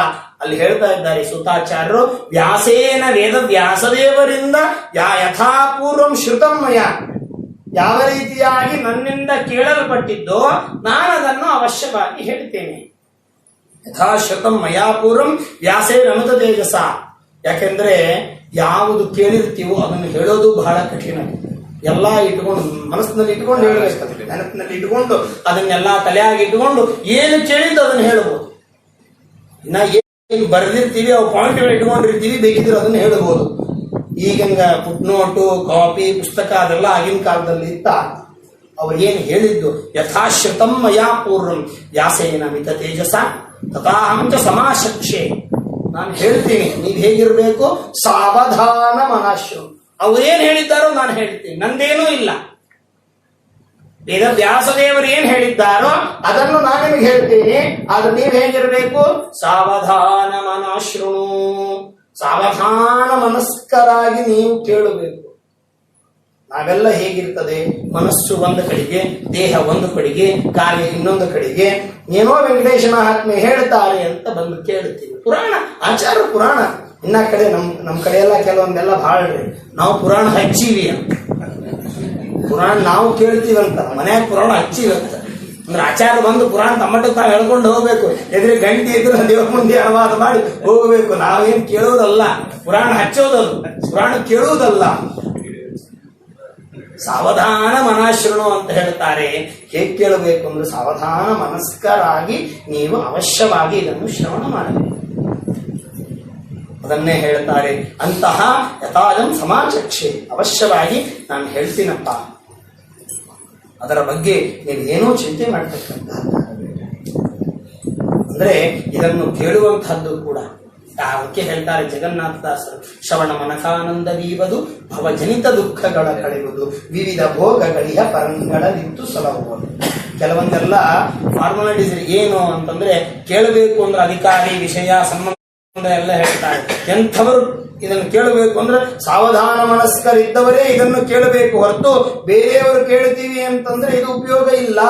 ಸಾವಧಾನ ಮನಶೃಣು, ಯಾರ ಮನಸ್ಸು ಸಾವಧಾನವಾಗಿರ್ತದೋ ಅಂಥವರೇ ನೀವು ಯಾವ ಪುರಾಣಾದಿಗಳನ್ನು ಅವಶ್ಯವಾಗಿ ಕೇಳಬೇಕು ಅಂತ ಹೇಳಿ ಅಲ್ಲಿ ನಮಗೆ ತಿಳಿಸಿಕೊಡುತ್ತಾರೆ. ಪುರಾತು ಜನಕೋ ನಾಮ ರಾಜ ಪರಮಧಾರ್ಮಿಕ.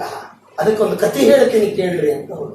ಪುರಾತು ಜನಕೋ ನಾಮ, ಹಿಂದೆ ಜನಕ ಎನ್ನುವಂತಹ ಮಹಾರಾಜ, ನಿರ್ಮಮೋ ನಿರತಶ್ಚ ನಿರಹಂಕಾರಾತ್ರಿರತ್ನವಾನ್ ಸತ್ಯವಾನ್ ಸರ್ವಶಾಸ್ತ್ರೇಷು ಕೋವಿದ ಕೋಪವರ್ಜಿತ. ಒಬ್ಬ ಶ್ರೇಷ್ಠನಾಗಿರ್ತಕ್ಕಂತಹ ರಾಜ ಇದ್ದ. ವಾಸುದೇವ ಪ್ರಸಾದಸ್ಯ ಮುಖ್ಯ ಪಾತ್ರೋ ಅಭುವನ್ ನೃಪ. ಅವನು ಹೇಗಿದ್ದ, ನಿರ್ಮಮೋ ನಿತ್ಯ ತೃಪ್ತಶ್ಚ ನಿರಹಂಕಾರ ಕೃತಿರಾತ್ಮವಾನ್. ಅವನೇನಾಗಿದ್ದ ಅಂದ್ರೆ ಅವನಿಗೆ ಮಮಕಾರಗಳು ಏನೂ ಇಲ್ಲ. ನಾನು ಮಾಡಿದೆ, ನನ್ನಿಂದ ಆಯ್ತು, ನನ್ನ ಸಲುವಾಗಿ ಅಂಥದ್ದೆಲ್ಲವನ್ನು ಕೂಡ ತ್ಯಾಗ ಮಾಡಿದ್ದ. ನಿತ್ಯ ತೃಪ್ತನಾಗಿರ್ತಕ್ಕಂಥವನಾಗ್ತಾ ಇದ್ದ. ಅಲ್ಪ ಸಂತುಷ್ಟ, ಇವತ್ತು ಬಂತು ಅಷ್ಟು ಸಂತುಷ್ಟನಾಗಿರ್ತಕ್ಕಂಥವನಾಗ್ತಾ ಇದ್ದ. ನಿರಹಂಕಾರಿಯಾಗಿದ್ದ. ನಾನು ಮಾಡಿದೆ, ನನ್ನಿಂದ ಆಯ್ತು, ಅಹಂಕಾರ ಪಡ್ತಾ ಇದ್ದಿಲ್ಲ. ನಾವು ಸ್ವಲ್ಪ ಮಾಡಿದ್ರೆ ಹೆಚ್ಚಿಗೆ ಅಹಂಕಾರ ಪಡತಕ್ಕಂತಹ, ತಾನು ನಿರಹಂಕಾರನಾಗಿರ್ತಕ್ಕಂತಹ. ಅಷ್ಟೇ ಅಲ್ಲ, ಆತ್ಮವಾನ್ ಮತ್ತು ಸತ್ಯವಾನ್ ಸರ್ವಶಾಸ್ತ್ರೇಶು. ಸತ್ಯವಾದಂತಹ ಮಾತನ್ನೇ ಆಡ್ತಾ ಇದ್ದ. ಸರ್ವಶಾಸ್ತ್ರೇಶು ಕೋವಿದ. ಮತ್ತು ಇನ್ನೊಂದು ವಿಶೇಷಣೆ ಹೇಳ್ತಾರೆ, ಕೋಪವರ್ಜಿತ.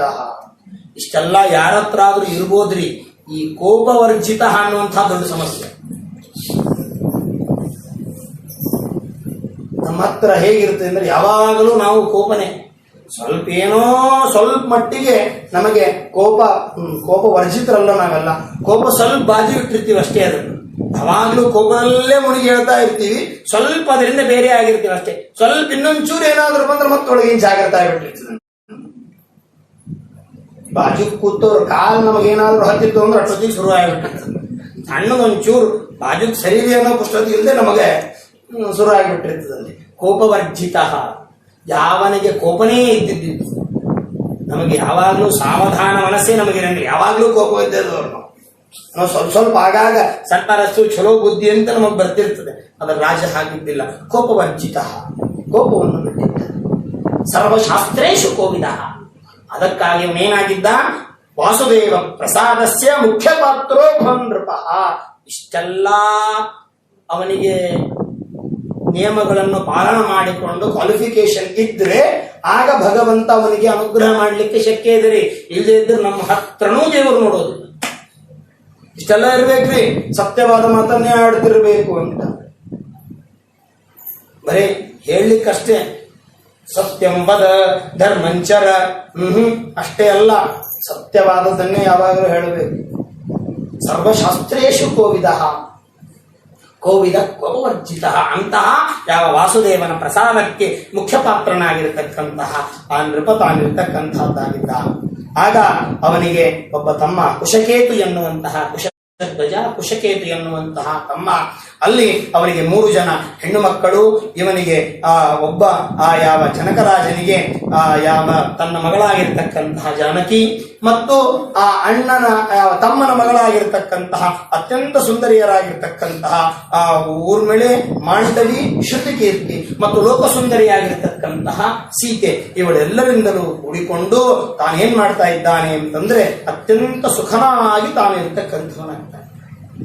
ಅತ್ಯಂತ ಸುಖಮಯವಾದಂತಹ ಜೀವನ, ಏನೂ ಸಮಸ್ಯೆ ಇಲ್ಲ.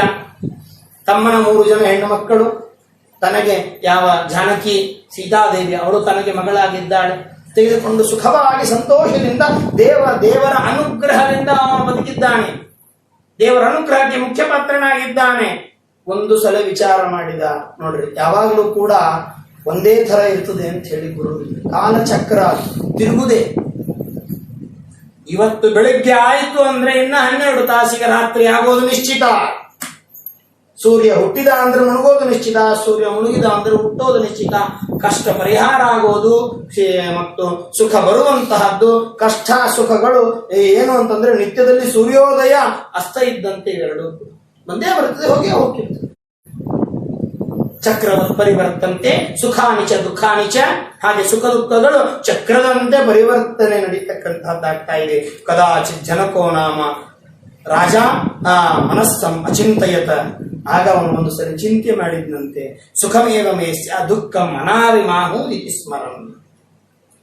ಅವನು ವಿಚಾರ ಮಾಡಿದಂತೆ, ಎಂದೂ ಕೂಡ ನನಗೆ ದುಃಖನೇ ಆಗಬಾರದು, ಸುಖವೇ ಆಗಬೇಕು. ನಿಜವಾಗಲೂ ಕೂಡ ನಮ್ಮ ಶಾಸ್ತ್ರದಲ್ಲಿ ಹಾಗೆ ಹೇಳಿಲ್ಲ. ಅಸಾಧು ಸಂಹಿತಂ ವಾಕ್ಯಂ ದುಃಖಂ ನ ಪಶ್ಚಾಭ್ಯಾಂ ನೇತ್ರೆ.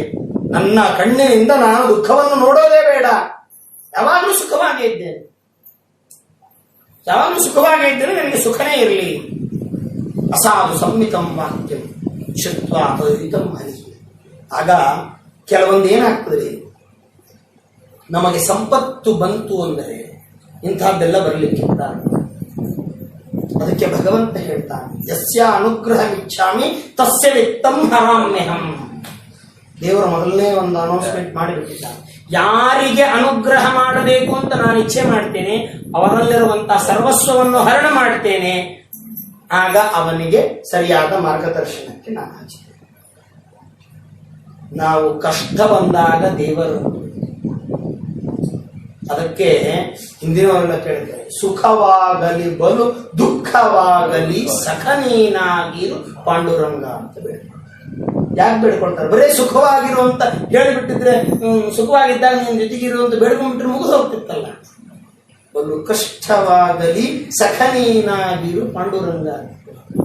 ಬರೀ ಸುಖ ಆಗದಾಗ ಸಖ ಅಲ್ಲ, ಬಲು ಕಷ್ಟ ಬಂದಾಗಲೂ ಕೂಡ ಬಲು ಕಷ್ಟ ಅಂತ ಹೇಳ್ತಾರೆ. ಸುಖವಾಗಲಿ ಬಹು ದುಃಖವಾಗಲಿ ಸಖನೀನಾಗಿರು ಪಾಂಡುರಂಗ. ಯಾವಾಗಲೂ ಸುಖ ದುಃಖ ಸಮೀಕೃತ, ಲಾಭಾಲಾಭವು ಜಯಾಜಯ ಎರಡು ಸಮಾದೃಷ್ಟಿಯಿಂದ ಕಾಣಬೇಕ್ರಿ. ನನಗೆ ಬರೇ ಸುಖನೇ ಬೇಕು ಅಂತಲ್ಲ, ಕಷ್ಟಗಳನ್ನು ತಾಳಿಕೊಳ್ಳುವ ಶಕ್ತಿ ಬೇಕು ಅಂತ ದೇವರ ಹತ್ರ ನಾವು ಕೇಳಬೇಕು. ಅಂದ್ರೆ ಸುಖ ಕೇಳೋ ಅವಶ್ಯಕತೆ ಇಲ್ಲ, ಕಷ್ಟಗಳನ್ನು ಸಹನೆ ಮಾಡುವ ಶಕ್ತಿ ಕೊಡುವಂತ ದೇವರ ಹತ್ರ ಬಿಡಬೇಕು. ಸುಖ ನಮ್ಮ ಪ್ರಾರಬ್ಧ ಕರ್ಮವಶಾತ್ ಬಂದೇ ಬರುತ್ತೆ. ಕಷ್ಟ ನಾವು ಮಾಡ್ಕೋತೀವಿ. ಕಷ್ಟ ಕಾರ್ಯಗಳು ತಪ್ಪು ಕಾರ್ಯಗಳು ನಮ್ಮ ಮೈ ಮೇಲೆ ಹೊರಗೆ ಹೋಗೋ ಮಾರಿನ ಮನೆಗೆ ತಂದು ಕೂಡಿಸ್ಕೊಂಡ್ರಂತ ಹಂಗ ನಾವು ಮಾಡ್ಕೊಳ್ತೀವಿ. ನಮ್ಮ ಕಷ್ಟಗಳು ನಮಗೆ ಏನ್ ಬೇಕು ನಾವು ಅದನ್ನ ಮಾಡ್ಕೊಳ್ಳೋದಿಲ್ಲ, ಏನ್ ಬೇಡ ಅದನ್ನ ಮಾಡ್ಕೊಳ್ತೀವಿ, ಯಾಕಂದ್ರೆ ಬಹಳ ರುಚಿಯಾಗಿರ್ತದೆ. ಹಾಗೆ ಏನು ಅಂತಂದ್ರೆ ಇವನು ಕೂಡ ನಾನು ಕಷ್ಟನೇ ಬೇಡ ಅಂದ. ಎರಡೂ ಬೇಕೇ ಬೇಕ್ರಿ, ಕಷ್ಟನೂ ಬೇಕು ಸುಖನೂ ಬೇಕು. ಸುಖ ಬಂದಾಗ ಅದನ್ನು ಭೋಗ ಮಾಡುವಂತಹ ಒಂದು ಅನುಗ್ರಹ ಮಾಡು, ಕಷ್ಟ ಬಂದಾಗ ಸಹಿಸಿಕೊಳ್ಳುವ ಭಾಗ್ಯ ನಮಗೆ ಎರಡೂ ಇಲ್ರಿ. ಸುಖ ಬಂದಾಗ ಭೋಗ ಮಾಡೋ ಭಾಗ್ಯ ಇಲ್ಲ. ಯಾಕೆಂದ್ರೆ ಆ ಸುಖ ಭೋಗ ಮಾಡುವಂತಹದ್ದಿಲ್ಲ. ತಿನ್ಲಿಕ್ಕೆ ಬೇಕಾದಷ್ಟು ಪಂಚಭಕ್ಷ ಪರಮಾನ್ನ ಇರ್ತದೆ, ನಮ್ಮ ಮನೆ ಬಾಗ ಶುಗರ್ ಇರ್ತದೆ, ತಿನ್ಲಿಕ್ಕೆ ಏನ್ ಮಾಡ್ತೀರಿ? ಸುಖ ಭೋಗ ಮಾಡೋ ಪ್ರಸಂಗ ಇಲ್ಲೇ ಇಲ್ಲ. ಇನ್ನು ಕಷ್ಟ ಬಂದಾಗ ಸಹಿಸಿಕೊಳ್ತೀವ? ಇಲ್ಲ, ಬೈಲಿಕ್ಕೆ ಶುರು ಮಾಡ್ತೀವಿ ದೇವರನ್ನ. ಎಲ್ಲ ಮಾಡೇ ಮಾಡ್ತೀವಿ, ದೇವರು ಮತ್ತೆ ನಮಗೆ ಕಷ್ಟ ಕೊಡ್ತಾರೆ, ಏನೂ ಮಾಡಂಗಿಲ್ಲ, ಸುಖವಾಗಿ. ಅರೆ, ನಿನ್ನ ಭಾಗ್ಯದಲ್ಲಿಲ್ಲ ಅಂದಾಗ ಅವನಿಗೆ ಯಾಕೆ ನೀನಂತೀಯ? ನಿನ್ನ ಭಾಗ್ಯ ಅದು ಏನಿದೆ ಅದನ್ನು ಭಗವಂತ ನಿನಗೆ ಕೊಟ್ಟಾನೆ. ತೇನ ತ್ಯಕ್ತೇನ ಭುಂಜೀಸಾ ರಾಯರು ಹೇಳಿಸಿದಂತೆ ನಿನ್ನ ಭಾಗ್ಯಕ್ಕೆ ಎಷ್ಟದನೋ ಅಷ್ಟು ಕೊಟ್ಟಿದ್ದೇನಪ್ಪ, ಅದನ್ನು ನೀನು ಸ್ವೀಕಾರ ಮಾಡಿಕೊಂಡಿರು ಅಂತ ಹೇಳಿದಂತೆ ಅವನು ದುಃಖ ಅಸಾಧು ಸಂಹಿತಂ ವಾಕ್ಯಂ. ಆಗ ಅವನಿಗೆ ಏನ್ ಮಾಡ್ತಾ ಇದ್ದಾನೆ ಅಂತಂದ್ರೆ ಭಗವಂತ ದುಃಖಂ ಪ್ರದರ್ಶಯಾಮಾಸ, ದುಃಖವನ್ನು ಕದಾಚಿತ್ ದೈವಯೋಗೇನ ಕುಶಕೇತುರಗಂತಹ. ಆಗಲ್ಲೇನಾಯಿತು ಅಂದ್ರೆ ಕದಾಚಿತ್ ಅವನಿಗೆ ಒಂದು ಸಲ ಅವರ ತಮ್ಮ ಸತ್ತು ಹೋಗಿಬಿಟ್ಟು ಅಂತ ಕುಶಕೇತು ಸತ್ತು ಹೋಗಿಬಿಟ್ಟ. ಮಕ್ಕಳು 3 ಜನ, ಅವರಿನ್ನ ಸಣ್ಣವರಿದ್ದಾರೆ. ಇನ್ನು ಅವನ ಒಂದು ಪ್ರೇತ ಕಾರ್ಯವನ್ನು ಮಾಡಬೇಕು ಅಂತ ಹೇಳಿ ಹೋಗಬೇಕಾದರೆ ಅವನ ಹೆಂಡತಿ ಚಿತೆಯಲ್ಲಿ ತಾನು ಕುಳಿತುಕೊಂಡು ಬಿಡ್ತಾ ಇದ್ದಾಳೆ. ತನ್ನ ಗಂಡನ ತೊಡೆ ಮೇಲೆ ಮನಸಿಕೊಂಡು ಸಾಗಮನವನ್ನು ಹೋಗಲಿಕ್ಕೆ ಸಿದ್ಧಳಾಗಿರತಕ್ಕಂಥವಳಾಗ್ತಾ ಇದ್ದಾಳೆ. ಆಗ ಅವನಿಗೆ ಕಣ್ಣಲ್ಲಿ ನೀರು ಬರುತ್ತೆ. ಏನು ಅಂತಂದ್ರೆ ಹಾಭದ್ರೆ ಬಾಲಕಾಸ್ತು ವೃದ್ಧಾಂ ಜನಕಂ ತಥಾ ಕ್ವಗಚ್ಚಸಿ ವರಾರೋಹೇ ಪತಿಮಾಲಿಂಗ್ಯ ಮಂಗಲೇ. ನಿಜವಾಗಲೂ ನನಗೆ ಇಷ್ಟು ದಿವಸ ನನಗೆ ದುಃಖವೇ ಆಗಿಲ್ಲ. 80,000 ವರ್ಷ ಅಂತ್ರಿ, ಒಂದಲ್ಲ ಎರಡಲ್ಲ, 80,000 ವರ್ಷ. ಈಗಿನ ಲೆಕ್ಕಕ್ಕೆ 80 ವರ್ಷ ರೀ. ಬದುಕಿದ್ರೆ ಸುಖವಾಗಿ ಬದುಕಿ ಬಗೆಹರಿಸ್ಕೊಂಡು ಹೋಗ್ಬಿಡ್ಬೋದು ನಾವು, ಆದ್ರೆ ಅಷ್ಟರೊಳಗೆ ನಮಗ್ ಬಂದಿರ್ತಾವೆ. ಹಂಗಲ್ಲ, ಅಂತಹ ಯಾವ 80,000 ವರ್ಷ ನಾನು ಬದುಕಿದ್ದು ನನಗೆ ದುಃಖ ಆಗಲಿಲ್ಲ. ಇವತ್ತಿನ ದಿವಸ ದುಃಖ ಆಗ್ತಾ ಇದೆ. ನೀನು ಇಲ್ಲ, ನಿನ್ನ ಮಕ್ಕಳಿಲ್ಲ, ನೀನು ಪತಿಯನ್ನು ತೆಗೆದುಕೊಂಡು ನೀನು ಹೋಗ್ತಾ ಇದ್ದೀಯಲ್ಲ. 80,000 ವರ್ಷ ಏನು ನನಗಂದ್ರೆ ಏತಾವತ್ ಕಾಲಪರ್ಯಂತಂ ಅದೃಷ್ಟಂ ದುಃಖ ಸಂಚಯಂ, ಅದೃಷ್ಟಂ ದುಃಖ ಸಂಚಯಂ ನಾನೇನೂ ಕಂಡಿಲ್ಲ. ಅದಕ್ಕಾಗಿ ಏನ್ ಮಾಡಬೇಕು ನಾವು? ಚಕಾರ ಪ್ರೇತ ಕಾರ್ಯಾಣಿ ಪುತ್ರಾಣಮೇವ ಶೇಷವಾದ ಮಾತೃಹೀನ ನೃಪೋಂಬಾಲ ಆಲಿಂಗಿಸಿದ್ದಾರೆ. ಅವನಿನ್ನ ಎಲ್ಲರೂ ಮಕ್ಕಳು ಸಣ್ಣವರಾಗಿದ್ದರಿಂದ ಇವನು ತಾನೇ ಪ್ರೇತ ಕಾರ್ಯವನ್ನು ಮಾಡಿ ಮಕ್ಕಳನ್ನು ಆ ಪುತ್ರ ಬಾಲಭಾವೇನ ಮಾತೃಹೀನಶ್ಚ ಕರ್ಷಿತಾ. ಆಗ ಅವರು ಮತ್ತಿಕೊಂಡು ಮಾತನ್ನು ತಂದೆ ತಾಯಿಗಳನ್ನು ಕಳೆದುಕೊಂಡಿರ್ತಕ್ಕಂತಹ ಮಕ್ಕಳೇ ನೀವು ಏನು ಅಂತ ಹೇಳಿ ದುಃಖ ಪಡತಕ್ಕಂಥವನಾಗ್ತಾ ಇದ್ದಾನೆ. ಆಗ ಅಂತಹ ಸಂದರ್ಭದಲ್ಲಿ ತಸ್ಯ ಶುಂಕಸ್ಯ ಶಾಂತ್ಯರ್ಥಂ ಶತಾನಂದ ಪುರೋಹಿತ ಅಂತ ಹೇಳಿ ಅಲ್ಲೇನಾಯಿತು ಅಂದ್ರೆ ಈ ರೀತಿಯಾಗಿ ಅವನು ತಾನೇನಾಯಿತು ಅಂದ್ರೆ ಕಳೆದುಕೊಂಡಿರ್ತಕ್ಕಂತಹ ದುಃಖ ಪಡುತ್ತಿರತಕ್ಕಂತಹ ವಿಚಾರ ಅವನಿಗೆ ಸ್ವಪ್ನದಲ್ಲಿ ಬಿದ್ದಿತ್ತು. ಶತಾನಂದ. ಆಗ ಏನಾಯ್ತು ಅವನಿಗೆ ಸ್ವಪ್ನದಲ್ಲಿ. ನಿಜವಾಗಲೂ ಕಥೆಯಲ್ಲಿ ಹೇಳಿದ್ದೇನು ಅಂದ್ರೆ ಮುಂದೆ ಸೀತೆಯ ವಿವಾಹ ಕಾಲದಲ್ಲಿ ಕುಶಧ್ವಜ ಇದ್ದ ಅಂತ ಕಥೆಯೆಲ್ಲ ಬರುತ್ತದೆ ರಾಮಾಯಣ ಕಥೆಯಲ್ಲಿ ನಾವು ನೋಡ್ಲಿಕ್ಕೆ ಹೊರಟಾಗ. ಆದ್ರೆ ಇದು ಮತ್ತೆ ಇದಾಗಿದ್ದೇನು ಅಂದ್ರೆ ದುಃಖಂ ಪ್ರದರ್ಶಯಾಮಾಸ, ದುಃಖವನ್ನು ಭಗವಂತ ತೋರಿಸ್ಬೇಕಾಗಿತ್ತು ಅವನಿಗೆ. ನನ್ನ ಕಣ್ಣಿನಿಂದ ನಾನು ದುಃಖನೇ ನೋಡೋದು ಬೇಡ ಅಂತ ಹೇಳಿದ್ನಲ್ಲ, ಅದಕ್ಕೆ ಕಣ್ಣಿನ ನೋಡೋದು ಬೇಡ, ಕನಸಿನಲ್ಲಿ ತೋರಿಸ್ತೀನಿ ಅಂತ ದೇವರಂದ. ಕನಸಿನಲ್ಲಿ ತೋರಿಸ್ತಾನೆ. ಕೆಲವೊಂದೆಲ್ಲ ಹಾಗೆ ಸಜ್ಜನರಿಗೆ ಕನಸಿನಲ್ಲಿ ಕಷ್ಟ ತೋರಿಸ್ತಾನೆ, ದುರ್ಜನರಿಗೆ ಕನಸಿನಲ್ಲಿ ಸುಖ ತೋರಿಸಿರ್ತಾನೆ. ಹೇಗೆ ಅಂತಂದ್ರೆ ಸುಮ್ಮನೆ ಒಂದು ಉದಾಹರಣೆ ಕೊಡ್ತೇನೆ. ನನ್ನ ಆಧಿಪತ್ಯ ಬರಬೇಕು, ನನಗೆ ಮಂತ್ರಿ ಪದವಿ ಸಿಗಬೇಕು, ಹಂಗ ಹಿಂಗ ಅಂತ ಹೇಳಿ ಎಲ್ಲೋ ಒಂದು ಆಚಾರ್ಯ 10 ರೂಪಾಯಿ ಕೊಟ್ಟು ಬಿಟ್ಟಿರ್ತಾರ. ಕನಸಿನಲ್ಲೇ ಪ್ರಮಾಣವಚನ ಸ್ವೀಕಾರ ಮಾಡಿ ಮಂತ್ರ ಮಾಡಿ ಬಿಟ್ಟಿರ್ತಾನೆ ದೇವರು. ಮುಂಜಾನೆ ಎಲೆಕ್ಷನ್ ಟಿಕೆಟ್ ಸಿಕ್ಕಿರಂಗಿಲ್ಲ ಅವನಿಗೆ, ಕನಸಿನಲ್ಲಿ ಮಂತ್ರಿ ಆಗಿ ಬಿಟ್ಟಿರ್ತಾನ.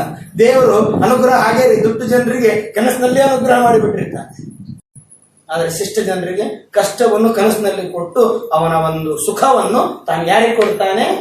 ಜೀವಂತ ಅಂದ್ರೆ ನನಸಿನಲ್ಲಿ ನಮಗೆ ಎದುರಿಗೆ ಭಗವಂತ ಕೊಡುತ್ತಾನೆ. ಇದು ನಿಜವಾಗಲೂ ಕೂಡ ಭಗವಂತನ ಒಂದು ಕಾರುಣ್ಯ ಅಂತ ಹೇಳಿದ್ರೆ ತಪ್ಪಾಗಲಿಕ್ಕಿಲ್ಲ. ಇಂತಹ ಪರಮಾತ್ಮನ ಒಂದು ಅನುಗ್ರಹದಿಂದ ದುಃಖಂ ಶಾಂತರ್ಥಂ ಶತಾನಂದ ಪುರೋಹಿತ, ಅವನ ದುಃಖದ ಪರಿಹಾರಕ್ಕಾಗಿ ಶತಾನಂದರನ್ನು ಅಲ್ಲಿ ತಾನು ಕೊಟ್ಟು ಕಳಿಸ್ತಕ್ಕಂಥವನಾಗ್ತಾ ಇದ್ದಾನೆ. ಭಗವಂತ ತಾನು ಆ ಒಂದು ದೈವಯೋಗೇನ ಸಂಪ್ರಾಪ್ತೋ ದೈವಯೋಗೇನ ವಾಮದೇವಾನುಜೋ, ದೈವಯೋಗದಿಂದ ಅವನ ಕಷ್ಟ ಇತ್ತು, ಆಗ ದುಃಖ ಪಡ್ತಾ ಇದ್ದಾನೆ. ಅಯ್ಯೋ ಹೀಗಾಯ್ತಲ್ಲ ಅಂತ ಹೇಳಿ ದುಃಖ ಪಡುವಂತಹ ಸಂದರ್ಭದಲ್ಲಿ ಆಗ ಶತಾನಂದರು ತಾವು ಅಲ್ಲಿ ಬರತಕ್ಕಂಥವರಾಗ್ತಾ ಇದ್ದಾರೆ ಅನ್ನುವಂಥ ವಿಚಾರವನ್ನು ತಿಳಿದುಕೊಳ್ಳೋಣ. ಮುಂದಿನ ವಿಚಾರವನ್ನು ನಾಳೆ ತಿಳಿದುಕೊಳ್ಳೋಣ. ಮಧ್ವಾಂತರ್ಗತ ಶ್ರೀಕೃಷ್ಣಾರ್ಪಣಮಸ್ತು. ಅನೇನ ಭಾವಿಯ ಪುಣ್ಯಂ ಅವಾಪ್ನೋತು ಗುರೋರ್ಮಮ. ಶ್ರೀಕೃಷ್ಣಾರ್ಪಣಮಸ್ತು. ನಾಳೆ 5 ನಾಳಿನ ಸಮಯ ಸರಿಯಾಗಿ 5 ಗಂಟೆಯಿಂದ 6 ಗಂಟೆವರೆಗೂ ಇರ್ತದೆ. ಯಾಕಂದ್ರೆ ಇವತ್ತು ಸ್ವಲ್ಪ ಮೊದಲನೇ ದಿವಸ ಅಂತ ತಡ ಆಗಿದೆ. ನಾಳಿನ ದಿವಸ ಸರಿಯಾಗಿ 5 ಗಂಟೆಯಿಂದ ವೆಂಕಟೇಶ ಮಹಾತ್ಮೆ ಮುಕ್ತಾಯ. ವೆಂಕಟೇಶೋ ವಾಸುದೇವೋ ಪ್ರದ್ಯುಮ್ನೋ ವಿಕ್ರಮಃ ಸಂಕರ್ಷಣೋ ನಿರ್ವೃತಶ್ಚ ಶೇಷಾದ್ರಿ ಕೃತಿರೇವಚ ಜನಾರ್ದನೋ ಪದ್ಮನಾಭೋ ವೆಂಕಟಾಚಲವಾಸನ ಸೃಷ್ಟಿಕರ್ತಾ ಜಗನ್ನಾಥೋ ಮಾಧವೋ ಭಕ್ತವತ್ಸಲ ಗೋವಿಂದೋ ಗೋಪತಿ ಕೃಷ್ಣ ಕೇಶವೋ ಗರುಡಧ್ವಜ ವರಾಹೋ ವಾಮನಶ್ಚೈವ ನಾರಾಯಣ ಅಧೋಕ್ಷಜಃ ಶ್ರೀಧರ ಪುಂಡರೀಕಾಕ್ಷ ಸರ್ವದೇವ